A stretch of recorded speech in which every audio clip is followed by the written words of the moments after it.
औज़ुबिल्लाहिमिनश्शैतानिर्रजीम बिस्मिल्लाहिर्रहमानिर्रहीम। अस्सलामु अलैकुम डियर स्टूडेंट्स, कैसे हैं आप। हम कर रहे हैं MTH101 की सीरीज़, जिसका हम अल्हम्दुलिल्लाह लेक्चर स्टार्ट करेंगे नंबर 6, जिसमें हम पढ़ेंगे कि फ़ंक्शन क्या चीज़ है और इसमें डिपेंडेंट वेरिएबल और इंडिपेंडेंट वेरिएबल कौन कौन से होते हैं और कब होते हैं, और स्पेसिफिक फ़ंक्शन कब हम उसे डिफ़ाइन कर सकते हैं, कब उसे हम फंक्शन का नाम देंगे। ठीक है, चलें जी लेक्चर स्टार्ट करते हैं। अगर आप हमारे चैनल पर न्यू हो तो सबसे पहले हमारे चैनल को सब्सक्राइब करें और बेल आइकॉन के बटन को लाजमी प्रेस करें, और व्हाट्सएप ग्रुप्स में और फेसबुक ग्रुप्स में हमारे लिंक को लाजमी शेयर किया करें। चलिए बढ़ते हैं जी। फंक्शन, इफ़ अ क्वांटिटी, एक वैल्यू y है, depends on another quantity x in such a way that etch value of x determines exactly one value of y, मतलब कि y की एक ही वैल्यू होनी चाहिए, एक स्पेसिफिक यूनिक वैल्यू होनी चाहिए। वी से डैट, हम कह सकते हैं y is a function of x। समझ लगी बात की। एक स्पेसिफिक, एक स्पेशल, एक यूनिक वैल्यू आपके पास होनी चाहिए y की, देन हम कह सकते हैं कि y जो है फंक्शन है x का। That is y is equal to f of x। जी, y is a dependent variable and f of x is a independent variable. You understand? I hope you understand. जी, आगे देखो जरा। For example area is equal to pi R square. तो देखो जरा, area depend करता है, ये फॉर्मूला किसका है। सबसे पहले तो ये क्लेरिफाई कर लेते हैं ना, ये फॉर्मूला है सर्कल के एरिया का। जितना आपके सर्कल के एरिया का रेडियस बड़ा होता जाएगा उतना एरिया बढ़ता जाएगा। समझ लगी बात की। दोबारा फिर रिपीट कर रहा हूं, एक सर्कल है, ठीक है ना, एक सर्कल है, जितना आप रेडियस बढ़ाते जाओगे उतना आपका एरिया सर्कल का बढ़ता जाएगा। तो एरिया डिपेंड करेगा किस पे, आपके रेडियस पे। समझ लगी बात की। Area depends on your radius of circle. You understand. तो डिपेंडेंट वेरिएबल किसे कहेंगे, ए को, और इंडिपेंडेंट वेरिएबल कौन सा होगा, आपका रेडियस आर और पाई इज एनी कांस्टेंट। समझ लगी बात की। एंड ये मैंने अपने पास से लिखा, y is equal to 2x² + 1। y is dependent variable और x इज इंडिपेंडेंट वेरिएबल। यहां पे कोई भी वैल्यू लगाओ तो वैल्यू डिपेंड करेगी y की, किस पे, x की वैल्यू पे। यहां पे 0 लगाओगे, 0 आ गया 1, तो y की वैल्यू 1 आई। कब, जब x 0 है। तो देखो y डिपेंड करता है किस पे, x पे। You understand. चलें आगे बढ़ते हैं। एंड रिग्रेशन लाइन STA 301 के अंदर लेक्चर नंबर 17 वहां पर यह बात की गई थी। तो देखो, and regression line y cap equal to a + bx। तो y कैप क्या थी हमारी, डिपेंड करती थी किस पे, x पे, और x क्या था पता नहीं, इंडिपेंडेंट था, आजाद था। समझ लगी बात की। इस तरह ही वेलोसिटी डिपेंड करती है टाइम पे। जितना टाइम कम होगा उतनी वेलोसिटी कम आएगी, जितना टाइम ज्यादा होगा उतनी वेलोसिटी इंक्रीज होगी। तो देखो केस मैंने बना दिया, रिलेशन क्या होगा, इंक्रीजेज। जब टाइम इंक्रीज करेगा वेलोसिटी इंक्रीज करेगी, जब टाइम डिक्रीज करेगा वेलोसिटी डिक्रीज करेगी। इट मीन वेलोसिटी डिपेंड करती है ऑन टाइम। ये क्विज में आ चुका है कि आप बताओ कि वेलोसिटी किस पे डिपेंड करती है, टाइम पे।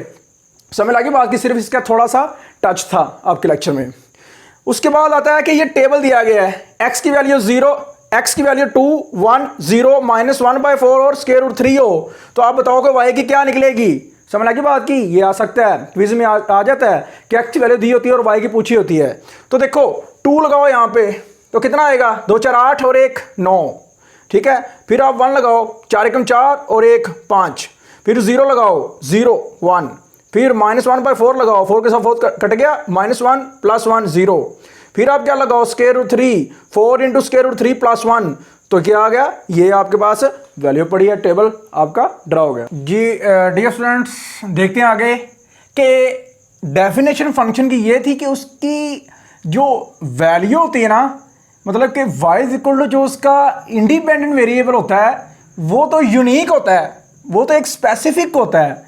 लेकिन अगर वेरिएट होगा, वेरिएबल की बात कर रहा हूं, तो देन उसका जो फाइनल आंसर आएगा आपके पास, फाइनल वैल्यू आएगी, वो एक स्पेसिफिक एक यूनिक वैल्यू होनी चाहिए, फिर आप कह सकते हो कि ये फंक्शन की वैल्यू आई है, ये फंक्शन है।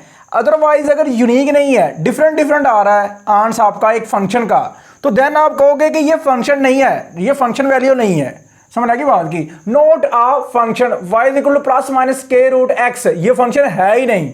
कैसे? इफ x इक्वल टू 4 लगाओ देन y इक्वल टू क्या आ जाएगा, देखो y equal two plus minus x जगह पे 4 लग गया, तो 4 का स्क्वायर रूट कितना होता है जदर 2 होता है ना, प्लस माइनस 2 आ गया। तो देखो एक आंसर 2 आया, एक -2 आया, तो ये तो देखो ना, ये डेफिनेशन को फुलफिल ही नहीं कर रहा। डेफिनेशन को फुलफिल करेगा तो हम बात आगे लेके जाएंगे। तो देन क्या होगा, ये फंक्शन नहीं होगा। एग्जांपल है y equal to f of x equal to x square, then आपने फाइंड करना है एफ ऑफ 3 और एफ ऑफ -2, मैंने 1 का नाम दे दिया है। तो then put x equal to 3, देखो जरा, यहाँ पे x है तो यहाँ पे 3 लगाना है, तो फिर एफ ऑफ 3 आएगा, तो 3 लगा दे, यहाँ पे x दिखाई दे रहा है, तो क्या होगा 3 का स्क्वायर 9 हो जाएगा। इसी तरह आपने करना है पुट x इक्वल टू -2 इन 1, तो जहां पे x दिखाई दे रहा है वहां -2 लगा देना, 4 आ गया। एग्जांपल है फाइव ऑफ एक्स, f की जगह पे आ गया, फाइव ऑफ एक्स कोई मतलब यहां पे कोई मसला नहीं है, टेंशन कोई नहीं आनी चाहिए। तो देन क्या होगा 1/x³ -1, इसका नाम आप 1 दे दोगे। देन फाइंड फाइव ऑफ 5 की पावर 1/6, जहां पे x दिखाई दे रहा है वहां पे क्या लगा दो, वहां पे आप पुट कर दो 5 की पावर 1/6, तो 5 ऑफ x था, यहाँ पे क्या आ गया 5 की पावर 1/6 आ गया। You understand. अब आगे क्या करेंगे, यहाँ पे क्यूब पड़ा हुआ है लेकिन x जगह पे क्या आ गया है 5 की पावर 1/6, तो ये हो जाएगा 3 × 3, 3 × 3 बटा 6 आ जाएगा, 3 × 3 3 2 6, तो 5 की पावर 1/2। किसी नंबर की पावर 1/2 क्या होती है, उसका स्क्वायर रूट होता है, उसे स्क्वायर रूट फॉर्म में लिखा जा सकता है। जैसे ये देखें x है 1/2 है, तो इसका मतलब है स्क्वायर रूट x है, तो देन क्या आ गया, ये इसका आंसर आ गया। एंड फाइव ऑफ 1 निकालना है, पुट x इक्वल टू 1 इन 1, तो जहां पे x दिखाई दे रहा है वहां पे 1 लगा देना, 1 का क्यूब या 1 की पावर 100, 1 नहीं आता है, तो 1 - 1 1/0, स्लीपिंग 8, इन्फिनिटी, इनफाइनाइट या इन्फिनिटी इसे कहते हैं। तो अनडिफाइंड, ये तो डिफाइंड नहीं हुआ, 1/0 नहीं आना चाहिए था, तो इसका आप स्लीपिंग 8 लिख दें या अनडिफाइंड लिख दें, इंग्लिश में कोई मसला नहीं है। तो इफ अब आगे देखो वेरिएबल की जगह पर वेरिएबल लगाने हैं, तो वो पुट नहीं करने, आपने रिप्लेस लिखना करना है। कोई भी वेरिएबल जब हम वेरिएबल की जगह पे लगाते हैं ना, तो देन रिप्लेस करते हैं। अगर कोई नंबर लगाते हैं ना कांस्टेंट, वो पुट करते हैं, ठीक है, ये याद रखना है। तो देखो जरा, फाइंड एफ ऑफ डी, क्या करना है उसमें, x की जगह पे डी रिप्लेस करना है, रिप्लेस x बाय डी, तो यहाँ पे x दिखाई दे रहा है वहाँ पे डी लगा दिया बस।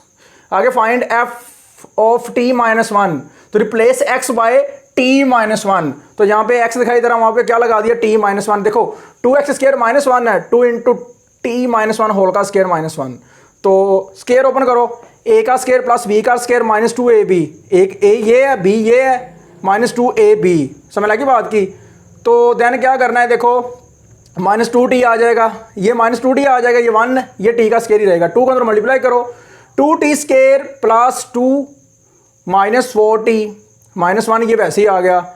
अब देखो 2 में से 1 माइनस करोगे 1 आ जाएगा, और t² वाला पहले लिख दो, उसके साथ t वाला मिला दो, तो समझ लगी ना बात की। ये हो गया आपका कंसेप्ट क्लियर।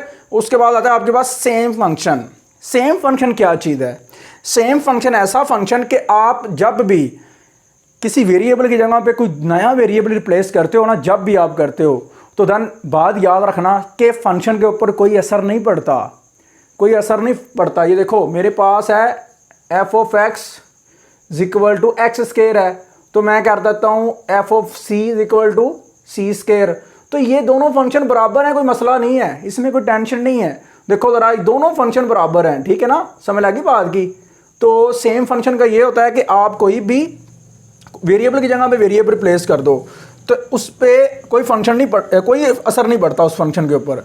शर्त ये है कि फंक्शन सेम होना चाहिए। वो कैसे, c² -4c है, यहाँ पे क्या x² -4x है, समझ लगी बात की, इस तरह होना चाहिए। जी डियर स्टूडेंट्स, आगे जो अब कंसेप्ट करने लगे हैं, टॉपिक करने लगे हैं, वो रेंज और डोमेन का है, ठीक है ना, वो रेंज और डोमेन क्या है, और वेरी इंपॉर्टेंट है, VIP लिख लें, ठीक है ना, VIP लिख लें, ये पेपर में आ जाता है, शॉर्ट भी और ऑब्जेक्टिव में भी, तो ये VIP है, ज़रा लिख लें जी। डोमेन ऑफ अ फंक्शन, ऐसी वैल्यू जिस पर आपका फंक्शन डिफाइन हो, स्पेशल आंसर दे, इन्फिनिटी ना आए, स्लीपिंग 8 1/0 ना बने, 1/0 ना बने, ठीक है ना, ये नहीं आना चाहिए।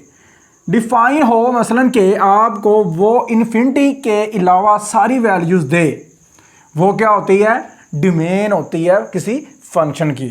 To types of function, two type of domain of function, ठीक है ना। तो नेचुरल डोमेन होती है, ठीक है ना, इसकी एग्जांपल ये वाली से सेम आगे वाली एग्जांपल जो है ना वो नेचुरल डोमेन की है। उसके बाद होता है जी रेस्ट्रिक्टेड डोमेन। ये डोमेन जी ये क्या होगी, थोड़ा सोल्व करके फंक्शन को बताया करेंगे कि ये कौन सी डोमेन है, डायरेक्ट बताया करेंगे ना तो आपको पता चल जाएगा ये क्या होगी, नेचुरल डोमेन। तो एग्जाम्पल है h of x is equal to, paper में बड़ी दफा आई हुई है 1/x-1 इंटू x-3। तो इसकी हमने डोमेन निकालनी है, क्या निकालनी है, डोमेन निकालनी है। सबसे पहले आपने बटे को अलग अलग करके ना जीरो पुट करना है, put x-1 is equal to 0, यहाँ से आपका आंसर क्या आएगा 1, और फिर x-3 is equal to 0, x equal to 3 आ गया। रियल लाइन के ऊपर बात करेंगे, रियल लाइन यहाँ आपने पढ़ा होगा r, ठीक है ना। रियल लाइन के ऊपर बात करेंगे, रियल लाइन क्या होती है, -20 से +∞, ये इंक्लूड नहीं होता, ये जो है ना -20 और +∞ इंक्लूड नहीं होता, इसके अंदर रहकर जितनी भी वैल्यूज होती हैं वो सारी ये सारी आपकी जो है ना वो डोमेन या रेंज हो सकती है, ठीक है ना, ये निकाल के। लेकिन इसका जो आपके पास लेफ्ट एंड पे एंड पॉइंट होगा, एंड पॉइंट तो मैं नहीं कह सकता, तो वो होगा -20 और +∞, ये होगी रियल लाइन -20 से +∞। तो चेक करते हैं सबसे पहले हम, ठीक है ना, चेक करते हैं, क्या चेक करते हैं, देखो सबसे पहले डेफिनेशन में चले जाते हैं, इन्फिनिटी 1/0 नहीं होना चाहिए। चलें x = 1 लगा के देखते हैं फंक्शन में, यहाँ पे 1 लग गया, 1 - 1 0, सारा 0 हो गया, तो क्या आ गया 1/0 नहीं, 1 जो है ना वो ख़त्म, कहानी से ख़त्म, हमारे क्वेश्चन से ख़त्म, ठीक है ना। उसके बाद अगर बात करें हम 3 की, जो दोनों बॉक्स चेक करने हैं, x = 3 लगा के चेक करें, 3 - 3 सारा 0, 1/0, 3 भी फिनिश, ख़त्म। अब क्या करना है, ये देखो मैं रियल लाइन को फॉलो कर रहा था, मैंने पहले ये लगाया फिर ये लगाया, ना ये सेटिस्फाई हुआ ना ये सेटिस्फाई हुआ है। अब देखो इनके दरमियान तो नंबर होंगे ना, इनके दरमियान, अब देखो 1 से छोटा और -20 के, मतलब 1 और -20 के दरमियान कितने नंबर हैं, बेशुमार नंबर हैं यहाँ पे पड़े हुए। तो यहाँ पे तो -2 भी होगा, -3 भी होगा, -4 भी होगा, -5 भी होगा। तो मैंने क्या किया है, मैंने कौन सा नंबर उठाया, देखो ज़रा, सबसे पहले मैंने ये देखा कि यहाँ पर मैं माइनस का नंबर उठा के लगाता हूँ ना, तो देन मेरे पास आंसर क्या आएगा। तो यहाँ पे आप देखो मैंने लगाया x = -2, x = -2, जहाँ पे x दिखाई दे रहा है ना, -2 -1, तो देखो ज़रा मैंने क्या लगाया, -2 -1 -2 -3, तो देखो इनका आंसर क्या आएगा, -3, और ये क्या आएगा, -5, दोनों मल्टीप्लाई होंगे तो 1/15, 0 नहीं आया, 1/0 नहीं आया, नंबर आया। तो फिर मैंने क्या किया है, फिर मैंने इसकी जान छोड़ दी 1 और -20 की, फिर मैं इस इंटरवल में आ गया, 1 और 3 के बिटवीन आ गया मैं, 1 और 3 के बिटवीन, यहाँ पे तो अंडरस्टूड है 1 3 के दरमियान क्या होगा, नंबर 2 भी पड़ा होगा, तो x = 2 लगा दिया मैंने। तो देखो x जगह में 2 लगाया, 2 - 1 2 -3, तो देखो 1 over -1 तो -1, 1/0 नहीं आया, नंबर आया कोई। फिर इसकी जान छोड़ दी मैंने, 3 और +∞ के दरमियान यहाँ पे 4 पड़ा होगा, 4 5 6 7 8 9 10, कोई भी नंबर उठा के देख लें। तो यहाँ पे आ गया x = 4, तो मैंने 4 लगा दिया, 4 - 1 3 आ गया, 4 - 3 1 आ गया, तो 1/3, तो ये भी स्पेसिफिक एक नंबर आया आपके पास, 1/0 नहीं आया। यू अंडरस्टैंड ना, ये आपने फॉलो करके रखना है, ध्यान से देखना है जी डियर फ्रेंड्स। आगे अगर डोमेन के जो सोल्यूशन सेट की अगर बात करें तो उसके ऊपर जो कंसेप्ट है छोटा सा, वो मैं अब आपको बताता हूँ कि वो आपने कैसे जो है ना वो लिखना है, किस तरह आपने सॉल्व करना है। तो देखो इंटरवल देखो, -20 से 1 है, फिर 1 से 3 है, फिर 1 से 5 है। तो मैंने क्या किया, ये जो -20 होता है ये तो शामिल ही नहीं होता, तो ये छोटी ब्रैकेट में लिखते हैं, यहाँ लिखते हैं बड़ी ब्रैकेट में मुंह बाहर करके, तो मैंने छोटी ब्रैकेट में लिख दिया। फिर देखो 1 लगाने से 1/0 आ रहा था, तो वो भी शामिल नहीं है, तो वो भी आपने छोटी ब्रैकेट में लिखना है, बाद में यूनियन लेना है। अब देखो ये यहाँ पर कोई नंबर थे ना, 2 लिया था हमने 1 और 3 के दरमियान, तो वो शामिल था, तो इसका मतलब है कि 1 और 3 को भी साथ लेके चलना है, 1 और 3 को भी लगा देना साथ आपने, ठीक है ना। अब देखो अगर यहाँ पर सेटिस्फैक्शन ना होती, हमारा आंसर 0 आ जाता 1/0, देन आपने ये जो है ना ये स्किप कर देना था। तो अदरवाइज यहाँ पर भी सोल्यूशन वाकई है, तो ये 1 और 3 भी आएगा, 1 और 3 के दरमियान जो नंबर है वो आएंगे, 1 और 3 शामिल नहीं होगा। समझ लगी बात की। तो ये आपने छोटी ब्रैकेट लगानी है, फिर यूनियन करना है। 3 और 4 के दरमियान भी 0 नहीं बना था, तो 3 और 4 को भी लिख देना, लेकिन 3 का 0 बना था, छोटी ब्रैकेट, फिर आपने प्लस इन्फिनिटी छोटी ब्रैकेट। या मैं आपको बार बार कह रहा हूँ कि आप ना ये यहाँ पर ऐसे भी लगा सकते हो, इस तरह भी, इस तरह भी बाहर का मुंह करके, ठीक है ना, ऐसे भी लगा सकते हो। समझ लगी बात की। तो छोटी ब्रैकेट लगा लें या बड़ी ब्रैकेट मुंह बाहर को करके लगाएं, ठीक हो गया जी। एग्जाम्पल आप आपके पास ये एफ ऑफ एक्स ये वाली और एफ ऑफ एक्स ये वाली, ये आपने खुद ही करनी है, ये मैंने अपने पास से सेट की है, ठीक है ना। उसके बाद एग्जाम्पल है ये वाली, ये किसकी एग्जाम्पल है आपके पास रिस्ट्रिक्टेड की, ठीक है ना, कि उसकी डोमेन कैसे फाइंड आउट करते हैं। हम सोल्व करेंगे, सोल्व करते करते देखो ये जो फंक्शन है ये 0 बना सकते हैं, x-2 है, तो यहाँ पे x अगर 2 हो जाता है तो 0 बन जाएगा। समझ लगी बात की।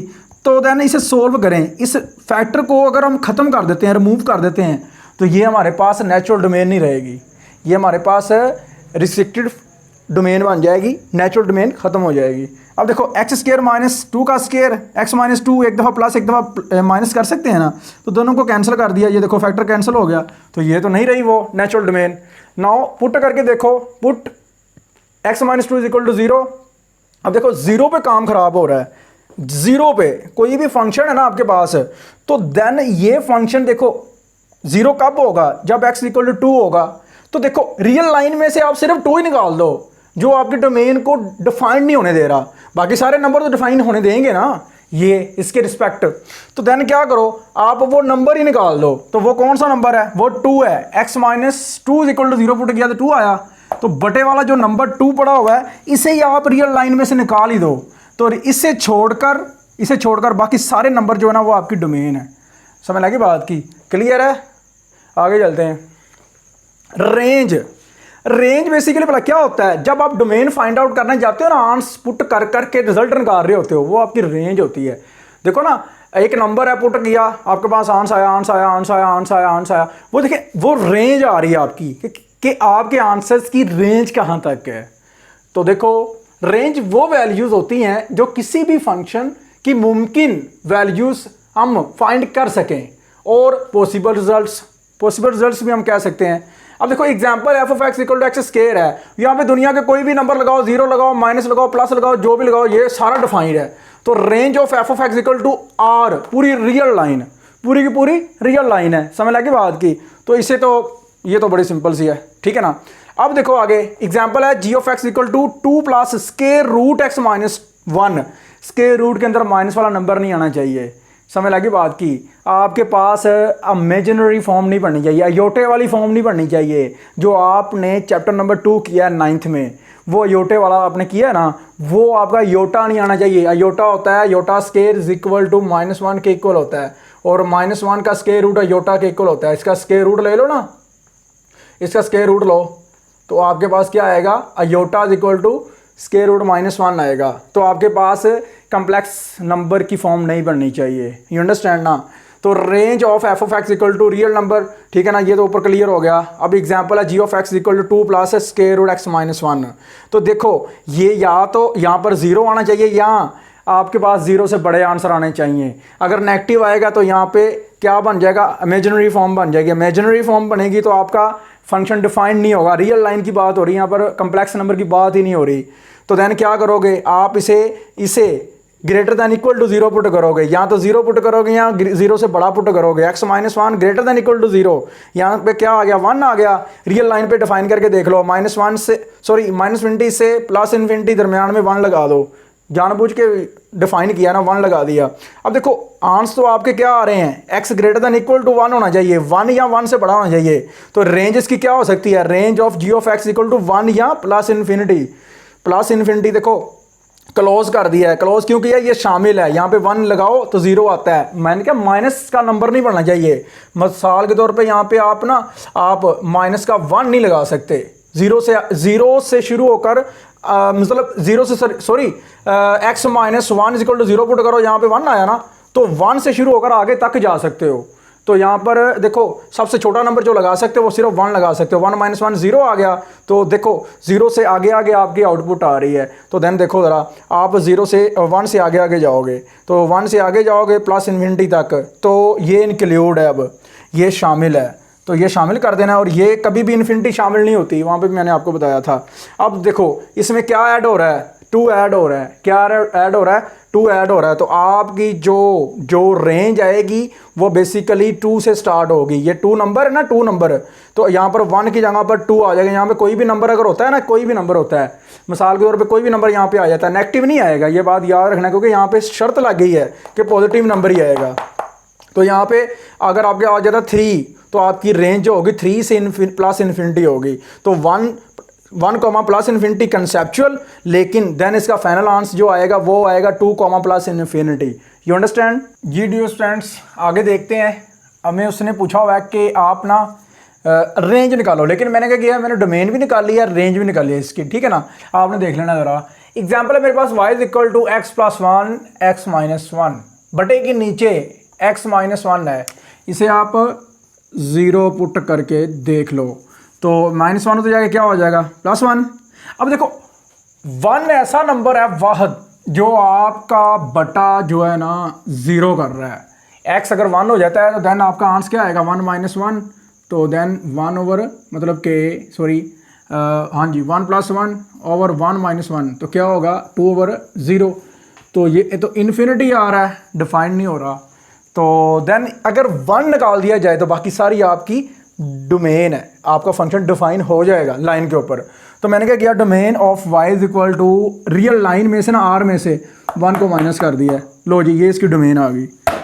ओके, फिर है जी फॉर रेंज ऑफ y, मैंने क्या किया, -∞ से प्लस इन्फिनिटी इंटरवल लिखा, दरम्यान में 1 लिख दिया। अब देखो मैं दुनिया के सारे नंबर यहाँ से उठाता हूँ 1 के अलावा यहाँ से दुनिया के सारे नंबर उठाता हूँ, लेकिन मेरे पास, मैं अभी 1 की बात नहीं कर रहा, तो मैं ना दुनिया के -∞ के और प्लस इन्फिनिटी के दरमियान जितने भी नंबर है ना 1 के अलावा सारे नंबर उठाता हूँ और सारे नंबर ना यहाँ पर लगा लेता हूँ। और यकीन करें यहाँ पर आपका आंसर 1 कभी भी नहीं आएगा, आपका आंसर क़यामत तक 1 नहीं आएगा। मिसाल के तौर पे यार देखो ज़रा, मैं लगाता हूँ यहाँ पे 4 + 1 x, यहाँ पे 4 - 3, तो क्या आंसर आया? 5/3। कभी भी किसी पॉइंट पे भी 1 नहीं आएगा, किसी पॉइंट पे भी 1 नहीं आएगा, जितने मर्जी नंबर लगा के देख लें।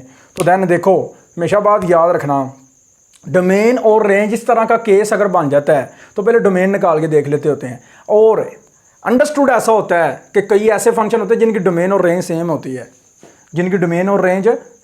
है, तो देन देखो डोमेन इसकी ये निकल आई। अब रेंज की बात है तो 1 तो आ ही नहीं रहा। मैंने कहा था, मैंने ना रेंज की जो डेफिनेशन थी ना, पॉसिबल आउटकम्स मैंने लिखी थी। पॉसिबल आउटकम्स 1 के अलावा सारी हैं, 1 के अलावा सारे नंबर ही आएंगे।